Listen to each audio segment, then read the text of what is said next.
Et toujours au sujet de cette relation entre Madrid et Alger, écoutez cette autre analyse, celle de Jean-Pierre Favennec, spécialiste de la géopolitique du pétrole.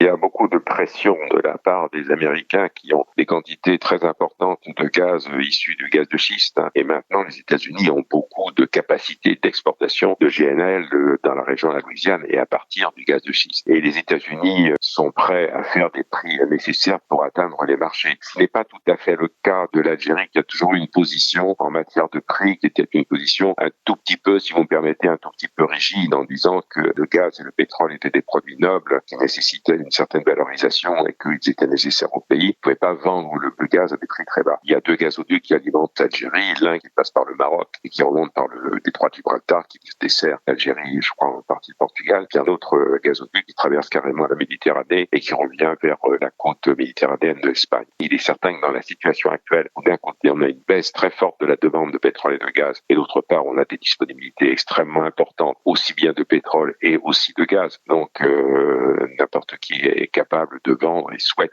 vendre du gaz. Et lorsqu'on trouve un client, c'est une bonne chose. Ce qui n'est pas une bonne chose, par contre, pour les Algériens. Revenons à